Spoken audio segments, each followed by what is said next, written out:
Ladies and gentlemen, we are live with Crestone Radio and Jeff Winslett. He is I guess you're the founder and the head of Crestone Radio, Jeff? Correct. Awesome. Welcome to the show. The reason we have Jeff on the show is because there was an incident in Crestone at the Energy Fair that everyone's talking about. It's top of the news, top of mind. Joining us is my partner, Leah Shaper. We usually do a Saturday radio show, so this is a rare occurrence that you're here. Welcome to the show. Hello. And we're going to be discussing what went on at the Energy Fair. And for those of you that don't know what the Energy Fair is, it was the 34th annual Crestone Energy Fair. And it was, the theme was Reimagine Self, Village, and Nature. And for years, I've been participating in the Crestone Energy Fair in one way or another, typically giving a talk about one thing or another. And this year was no different. I talked about the Johnson-Su bioreactor, and then Leah and I had a talk on Sunday at the Cloud stage on sovereignty and self-sufficiency. Now, during that talk, we were interrupted, and today we're going to get in a little bit about that interruption. I want to welcome some of the people to the stream. Solar CME is here. Sticks for Fire is in the house. Tammy Ratfield, Elton Butterfield, and many others, I imagine. Please comment below if you want us to mention you. All right, so that's my intro. Before we go any further, let us lead you all to some of Jeff's projects. Now, the Crestone Radio and podcast. Tell us a little bit about it. Well, we've been having a lot of problems around here with the county commissioners and the town trustees of the Crestone board and stuff like that. And no one was holding them accountable for the things that they were doing. So, and the lack of information that was being put out. So I was like, well, I grew up in the radio station back in the day, teaching troubled youth. And when I got here to Crestone, I didn't do that. And so now I'm bringing it back to be able to hold these people accountable for the things that they do, like we should be doing, because they work for us and they need to be holding our agenda for us, not for them to overthrow us or overreach with tyrannical movements. And also, just to start a radio station to get the FCC over here and get the radio station going so we can, produce some music around here, but also give you the true news of what's happening in the San Luis Valley. And we bring in the youth around here and they talk about their topics, what they want. We had Ziggy talking about asteroids and stuff like that. So, it's a family oriented little thing that we do here. And we like to, keep the news of the San Luis Valley right here, So you're like the voice of the people in Crestone. There really Correct. Isn't a voice of the people, which is nice. And it's interesting because Crestone is in Saguache County, where it's so small. There's so few people that there haven't been many rules and regulations. And now Correct. that it's growing, all the money funders want to get a little piece of the action. So they want to Correct. pass more rules and regulations and laws. Building codes. Yeah. Like and Crestone Radio and Podcast is a great way to organize, because people are so far apart. It's hard to knock on people's doors. You'd be walking for miles Correct. in the Baca and stuff. So if they can tune in, we implore everyone to tune in to Crestone Radio and Podcast. The links will be below to the Facebook page and the YouTube channel. Correct. Now, how often are you podcasting up there, Jeff? When there's something really exciting going on, then I'm always podcasting. I'm always trying to put together bits and pieces of what's happening around the world, and making a show out of it, just like the rest of you. You have to collect all the data, you have to do your research and speak the truth, and it's sort of like what's going on with the lady when you guys were giving a speech on Sunday. I pulled up a bunch of information. I know her, right, personally, and her husband personally, and I love them both, but at the same time, just knowing what she does for our community, I'm just like, this came out of her.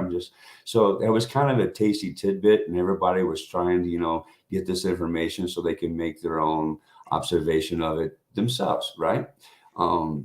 Opinion, and stuff like that. So I understand that, but I try to give her the benefit of the doubt. She has not responded back to me, but we're just trying to give out the true news and not the brainwashed media, like Fox, CNN, all those people, right? All right. So for a quick background, we are the fringe minority. and what I mean by that is that a lot of what we believe in is not being espoused by the mainstream media. The Correct. things that Leah and I discuss are based on science discussions and facts that the media tends not to give out to the public because it doesn't fit their narrative.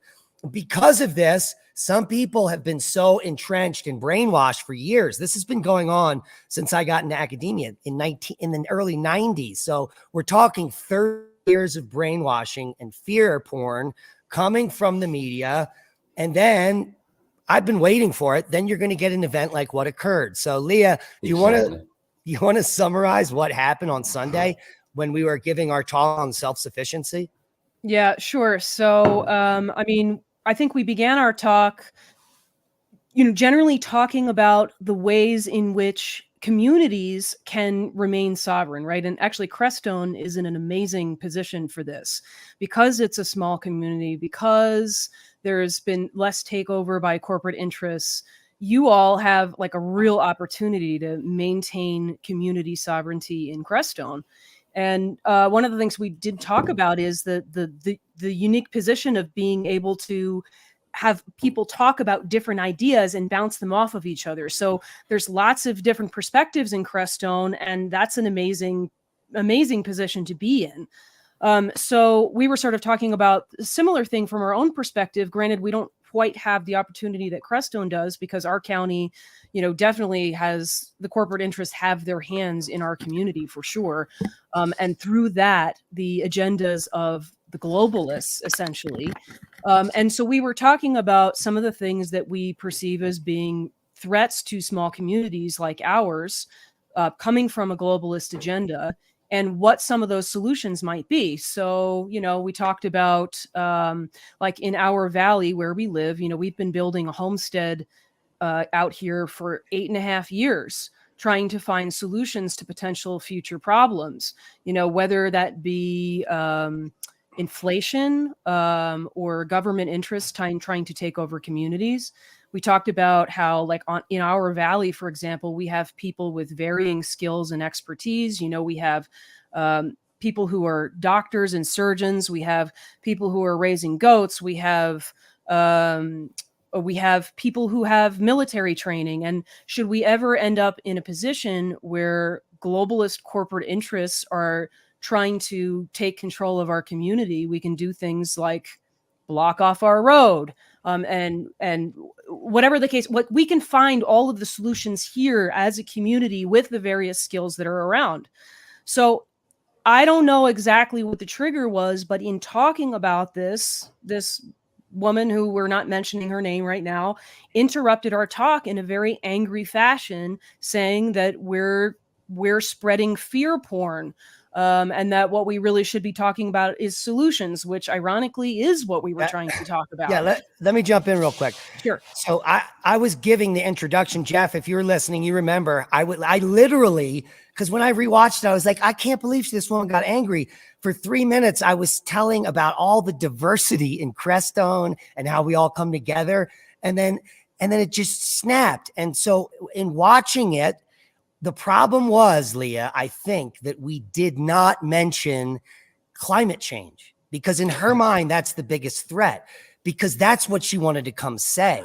We were talking about solar flares or maybe the government shutting down or energy going off. These are real practical things. Climate change is not an existential threat. It's always changed.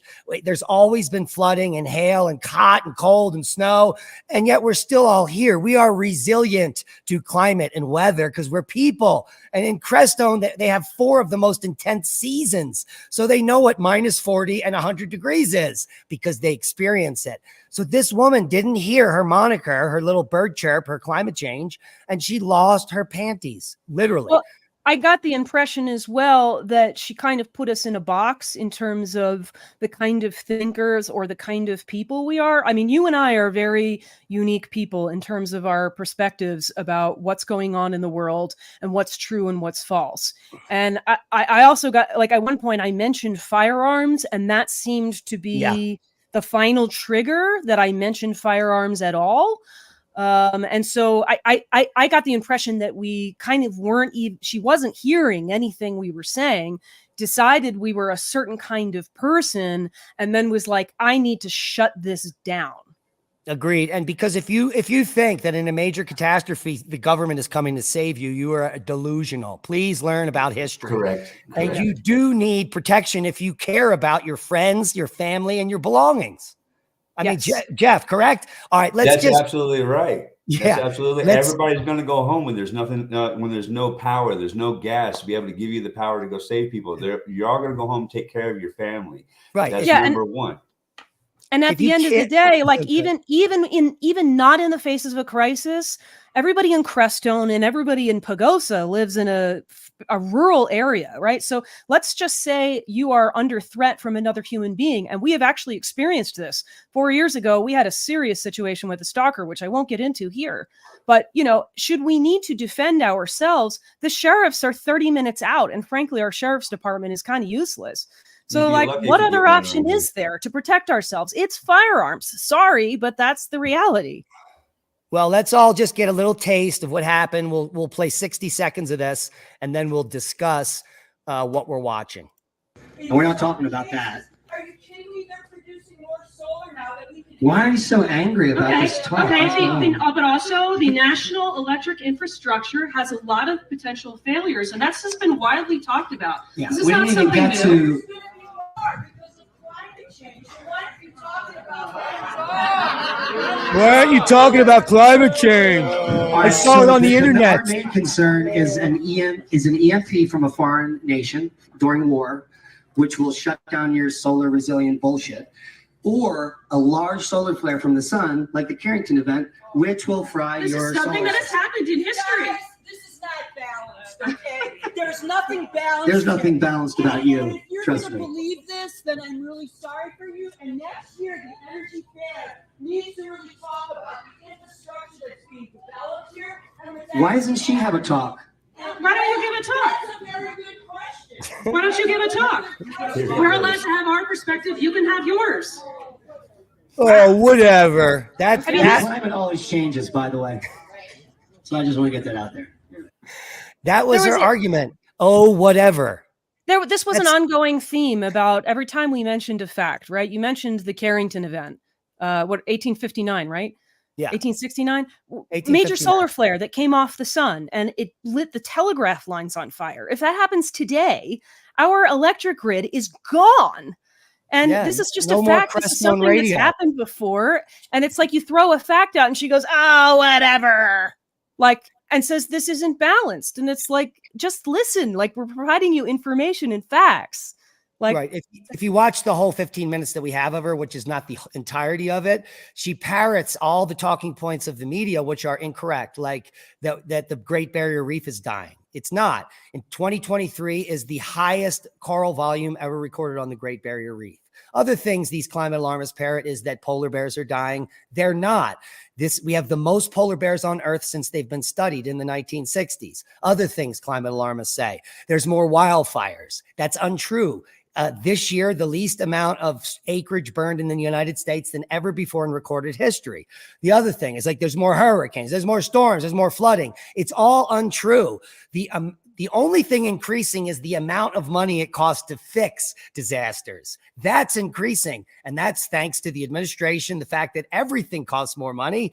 People don't understand that if you attack the infrastructure that makes us happy, healthy, and wise, which is oil and gas, we are all going to suffer and starve and freeze to death. And then these lunatics obviously didn't get the memo. Correct. And I think part of the problem too was we could certainly have talked about, and this wasn't part of our talk, but we certainly could have talked about solutions for renewable energy, right? We could have talked about that. It was just didn't happen to be part of our talk. she seemed to have assumed that we were saying like oil and gas solves everything. Now, it does solve a lot of problems, but it is also the basis from which we're working right now, right? Solar panels are made out of oil and gas. I mentioned that at some point, and she didn't want to hear that either. And it's like, we have to look at the reality of where we are right now and how we do things right now, right? If we all start using EVs, if we all start using renewables all the time, our electric grid is going to go down. We do not have the capacity for this right now. Now, we want to talk about solutions for that. You know, at one point she mentioned alternative materials for batteries. And I said, well, that's great. We think that's great. Like, yes, those things should be developed, right? Because the mining industries that are going on right now to harvest the materials for batteries, lithium, cobalt, iridium, all of that stuff, that mining is incredibly dirty. Like, environmentally, it's a freaking disaster. And it introduces some humanitarian problems as well, because you have children working in these mines. We are anti-pollution. Like, I don't think she realizes that. Willie Soon just sent us over that paper this morning that shows that 500,000 miles of rivers have been polluted by the green energy solution. 500,000 miles of rivers polluted indefinitely from cobalt and lithium mining. On top of that, you have child labor, slave labor, that are literally naked children, the ages of 3 to 10, that are mining the cobalt for your green energy. And the fact that the infrastructure is not set up, and that if we continue to move towards this ridiculous 2035 no oil and gas vehicles, let me tell you, you are going to live on an earth that you've never seen. You think the Great Depression was bad? This will eclipse it tenfold. Well, they're saying that all these lithium batteries in Australia, when they hit salt water and stuff like that, they just catch on fire and blow up. Yeah. You imagine the fumes that come off of an electric car with lithium batteries. But not only that, electric car, an EV, it takes 3 times the emission to be able to make the vehicle before it rolls off the assembly line than it does the whole life of a regular gasoline. True, and an EV only lasts 7 to 10 years. We have cars out here that are 40 years old that are completely fine and run. And the thing about all of this is that the inefficiency of all of these systems, like, this is baked in because this is how corporations make money. Like, the reason the green industry is the way it is, that we have to replace these batteries fairly quickly, 7 to 10 years, and that it makes all of this pollution. This is all money making, right? Like, the globalists don't care that these solutions aren't going to work. It's better for them that they don't work, because then they have to keep remaking these materials again and again and again.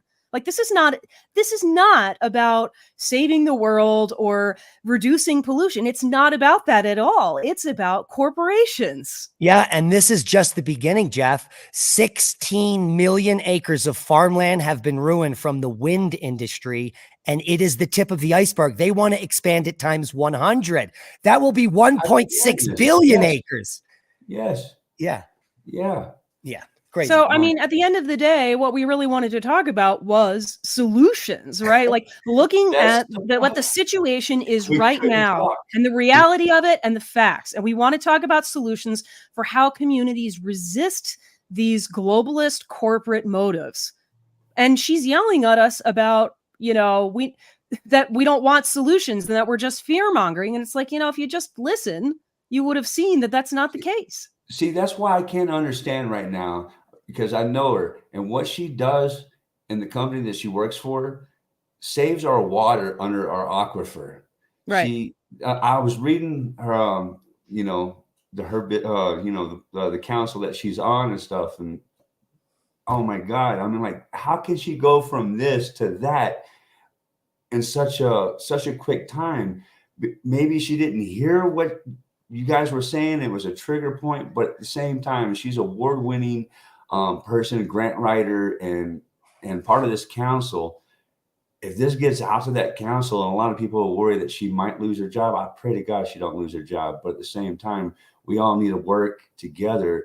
Even if you're left, right, blue, vax, unvax, we still need to come together as a solution to be able to sit on the fence together instead of being on each side, and talk to one another peacefully, not disgracefully. And then after I videotaped your show on Sunday, I went back up to my booth and I'm sitting there recording the show, and I look over and there's this lady again on the microphone talking to them about pretty much the same topic that you guys were talking about. I'm like, oh no, here we go again. Get the camera ready. We need backup. No, but she was really polite to them, but really, really like off with you guys, like just rude to everybody there, completely. Yeah, this is where I strongly suspect that she made some kind of judgment call without actually listening about the kind of people we are, and basically fed into this sort of divisive dynamic that we're in today, which frankly has been fed by the corporations and by governments, right? Because you divide the populace and you make them very weak. So I feel bad for her in a way, because I feel like she's fallen victim to that. And bought into that, and then that has caused her to kind of like shut her ears off, and that's really unfortunate. Correct. Absolutely correct. Yeah, some people can do good things for the earth. Like I work for Clean Water Action to try to save places from being polluted, because the pollution peaked in the 70s when we could light our rivers on fire across the U.S. and things have changed. Things have gotten better in the last 5 decades due to the Clean Water Act and people like this crazy climate alarmist. She's helped with the watershed. She's helped with environmental issues, but she's been duped her whole life. She's busy working on actual pollution things, but her political leaning is also telling her that plant food is pollution. And so she's adopted some of the delusional things that Leah and I believed that 30 years ago, that global warming and we're all going to burn up, until we had time to look into it. Correct. And use some critical thinking. So some people aren't there yet. I mean, think about all of the millions of people that took an experimental drug and now regret it. Well, and that's even weirder, that this particular woman is still pro experimental drug. These are the kind of people you need to really steer clear of. I don't think we're going to get at them and we're going to change their mindset. So it's best to compartmentalize them and keep them away from the general public and not let them lose their mind like this. It's almost like the Just for Oil activists that are destroying our history. They're destroying art in the name of saving the planet. You've got to be kidding me. Destroying $1 million priceless work of art, gluing your hands to a highway is nothing more than a cry for help that you are mentally ill. Well, in my belief, even though they feel that way, and we probably should just they're not going to be, brought back over to our way. No, my belief, being Native American and, believing in God and the Bible and stuff, I have to reach out and still not leave them behind. I still got to try, but I can only try so much, until it's just enough. But at the same time, I'm just it hurts me inside to see somebody from my community be that way and do so much for our community on top of it, So the whole community is trying to figure this out right here in Crestone, and I just wish them all the best, and and come to the right solution, and not be harsh on this woman, but actually sit there and talk to her, without hollering and screaming she was trying to get her point across. And you can't get your point across while you're hollering and screaming at one another. People, we're gonna have to stop this and just either walk away before something gets dangerously out of control, or we're gonna have to sit down and talk and lower our voice a little bit. Yeah, we can blame this. We can blame it all on the media, Leah. Do you want to pick it up there? Sure. I was just going to say first, though, that I do really hope that she is able to kind of take a step back and actually listen, right? Because that's what would work, and her action towards us was to just shut us up. It was I don't want to hear what you have to say because I've prejudged who you are and what you think. And as I said, after the second time she came back, I said, there's no such thing as a good idea that can only be heard by shutting someone else down. But that is exactly what our mainstream media has taught people to do. It's the the media immediately does the exact same thing, right? Pigeonholes people, puts them in a box, claims that they're, I don't know, whatever, right wing or white supremacist or racist or whatever. It's all ad hominem attacks, right? It's attacking the person instead of actually listening to what they have to say, which are two different things. And the media does this all the time. And so I think you end up with a segment of the population that's essentially learned to do this from the media. It's like they're saying something you don't want to hear, so you just put them in the box and stick your fingers in your ears and go, la, la, la, la, la. I mean, and this is exactly what happened in our talk. We mentioned to her during the talk that, for example, that carbon dioxide is plant food, right? It's what plants eat. This is 7th grade earth science biology. It's what we learned. Plants take in carbon dioxide and they let out oxygen. And when I said that, she said, as if I'm spouting some bullshit. And it's like, sorry, this is a fact. I don't know what Leah, that is a right-wing conspiracy. Right. Trees and plants do not allow us to breathe, and they do not eat pollution, which is CO2. That is burning us up. So we need to suck it out of the air and save the planet. So we need billion-dollar machines. We need to bury forests. That is the only solution.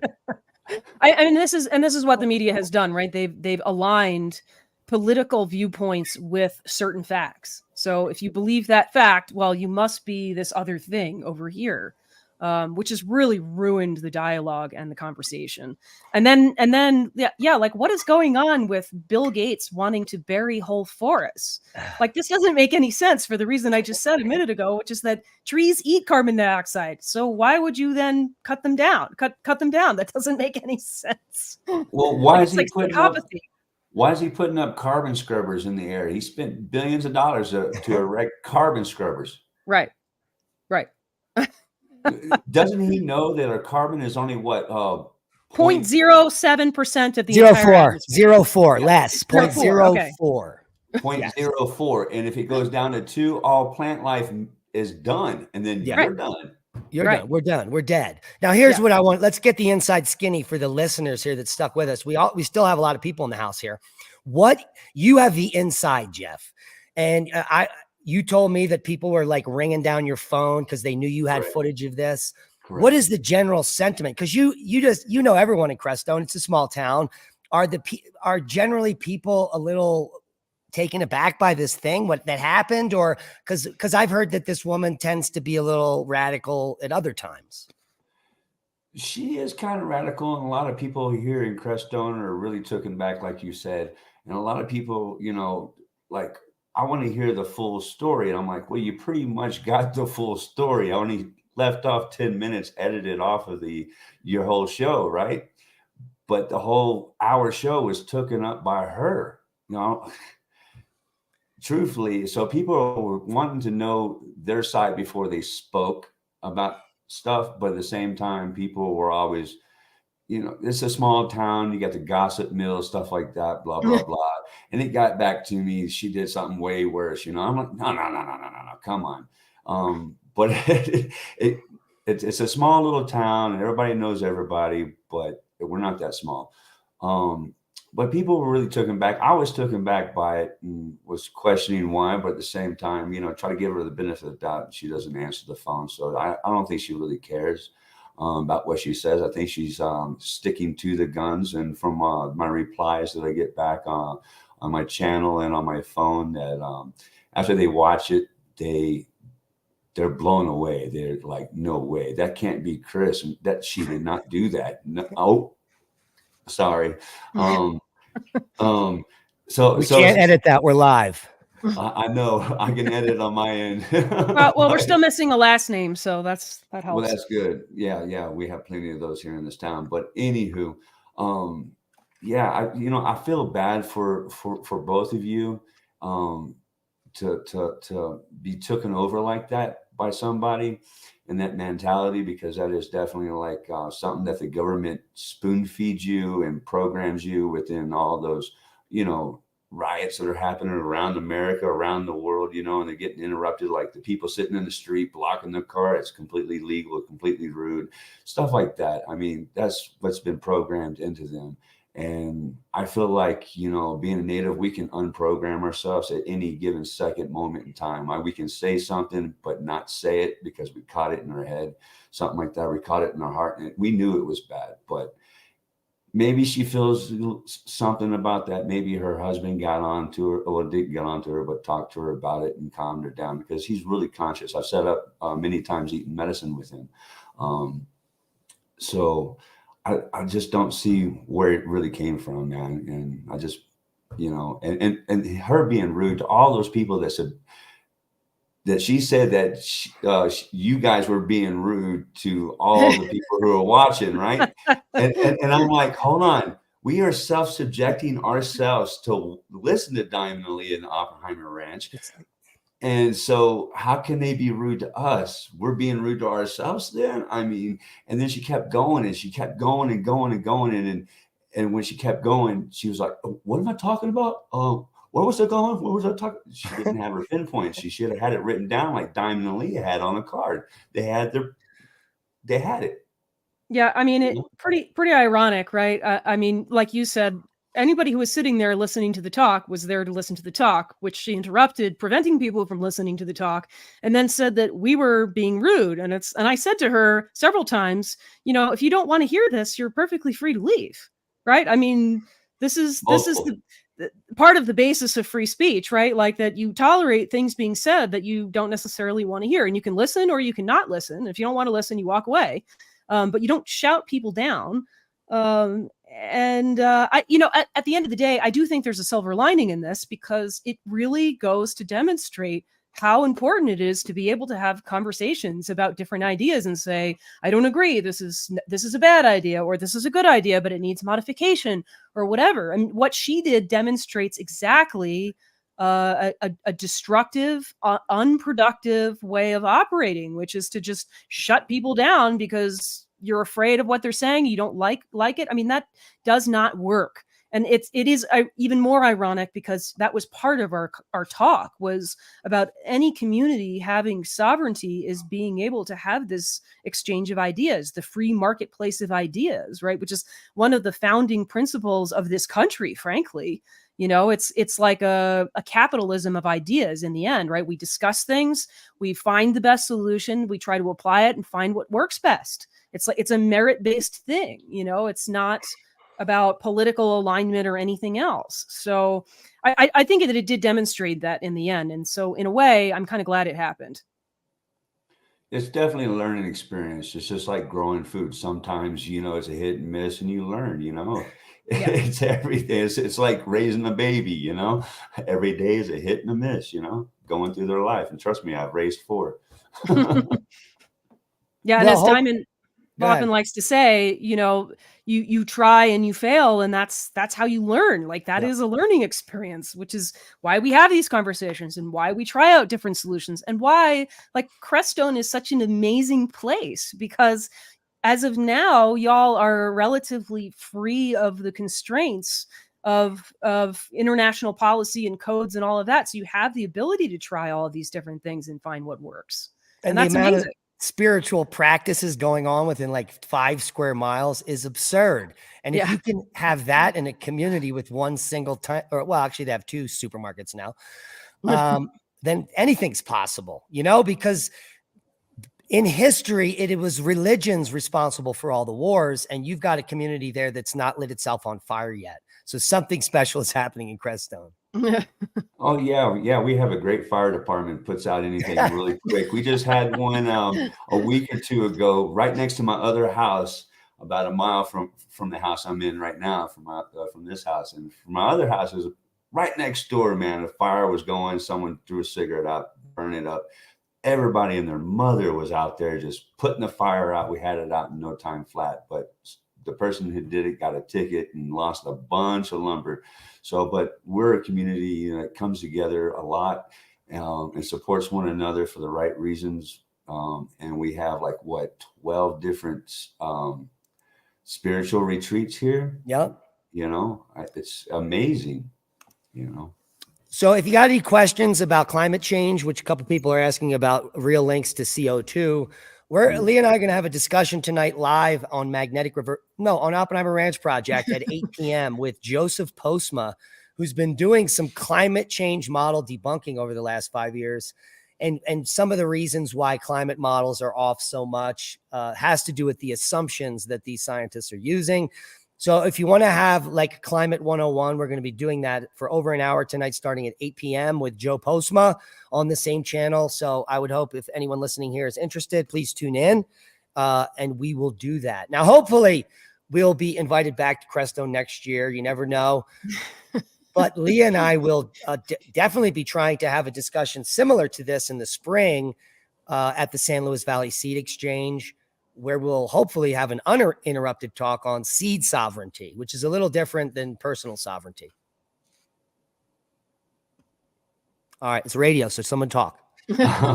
Well, I'll be tuning into all that. That's for sure. I was tuning into the show right before you had, and that was really mind blowing. I really love that. And what do you think about that solar flare? And then the FCC and all of them putting out those communication devices, or will be warned tomorrow at 2:22 tomorrow. Everybody's phone and everybody's television will stop working, and we'll put an emergency broadcast system out on it. It's on their website, on the FCC website. So tomorrow is a test. It's a test all through the United States all at one time, with that solar flare that comes in supposedly tomorrow. Well, these two M flares that happened in the last 48 hours, there was an M 8.2 and then an M 8.7 24 hours ago, neither of which is directly earth facing. It's going to be a glancing blow at best, but And not that also strong either. It's also coupled with the coronal hole stream, which may push us up to G2 geomagnetic storm, but none of this is significant. In order for us to not be using the internet anymore, we would need a Carrington event, which would be like an X100 earth facing or greater. And we'll know when it happens. Trust me. Every single podcaster will be talking about it for the 24 hours prior to the end of the internet. Yeah, and then you won't be able to hear them anymore. Then it'll all be over. So there'll be plenty of time to go to Walmart and loot. Well, that's okay. I don't need the internet and the podcast. I'll just send up smoke signals, you know. and the woman that interrupted our talk will be waiting for the EMS to show up. Yeah, I was going to say earlier, it's ironic, right? Because you're talking about the Crestone Fire Department and what a wonderful job they do. And frankly, the Crestone Fire Department is probably in the best position to be able to continue operating, you know, in the event of the grid going down, let's say. You know, but as Diamond pointed out during our talk, it's like if the grid goes down, there's no supply chain. So the EMS and the fire departments typically are not going to be able to function as we know now. You know, if we have small communities that come together, well, we'll figure out another way of operating. And that's part of what we were talking about. But she was very offended by suggesting that EMS wouldn't be operating as it does now, which is weird. Yeah, if you got no pumps or electric or fuel, your truck's not going to run, and we need to go back to bucket brigades. Right. Been there, done that. Yeah. But no, she has a problem with that because her and her husband also were firefighters for a long time here. And I think her husband still is. Well, I mean, that's fine. I mean, but to like not be able to face up to like what the reality would be in certain circumstances, to me, that's just bizarre. Like, yeah, because we have friends that are firefighters in Crestone that agree with us, not her. Correct. I'd rather, be prepared than not have it, right? Yeah. Right. And why would you not want to know what the reality of your situation would be in such and such hypothetical scenario? Now, maybe her objection is really about the possibility of that scenario, right? Because we sort of had that interaction where Diamond mentioned the possibility of a solar flare, like the Carrington event, and she went, this isn't balanced. And it's like, well, like I said earlier in the show, this is something that's happened before. It just hasn't happened in this age where everything is technologically connected by wire. So it's a completely different scenario. And frankly, it's a civilization ending one. And so in that scenario, wouldn't you want to think about how your fire department can continue to operate? Because don't you want to still be able to do what you've been doing? So it's weird to just, again, stick your fingers in your ears and go, I don't want to hear about this possibility. That's weird to me. I don't get it. But at the same time, to keep doing what we're doing, we want to actually move away from what we're doing right now and be more self-sustainable, self-sufficient, and grow our own food. Find out who's our people down the street, our nurse, our doctor, our ammo maker, stuff like Right. that. Who's Right. carrying the seeds, who's not carrying the seeds. And we got a great seed exchange up here. So we're all stocked up. Yeah, Yeah. we want to survive and thrive in the future. So we need to use the community to bring up the collective knowledge, which is happening in Crestone. It literally is the test piece. It's the case scenario. It is the place. It's the melting pot of ideas that have been happening for decades. The Energy Fair is the 34th annual. I mean, to be doing this and to be talking about these, what they were once fringe ideas that are now becoming more mainstream, it's quite obvious that Crestone is well ahead of the curve, but not unsusceptible to the brainwashing and insanity that's currently happening. Yeah. Well, it's been a great show. Thanks for the work you do, Jeff, in Crestone. Everyone listening, please go to the links below. Click on the Crestone Radio and podcast on Facebook. Join them over there on YouTube, and follow us on the journey ahead. Leah, do you have any parting words? No, just, again, I'm just going to keep saying what I've been saying all along, that being able to have conversations and bouncing different ideas off of each other, this is a huge component of community sovereignty and a necessary one for survival into the future, whatever that may bring. And there are quite a lot of possibilities of what may be happening in the future. Well, I would like to say, know your land, know your water, know your food, know your neighbors, stock up, be prepared, don't be scared. Thank you guys for having Crestone Podcast and Radio on. I'm Jeff Winslett. Thank you, sirs. Thank you. It's been a pleasure. Jeff. That's a boom. Have a great night, everybody.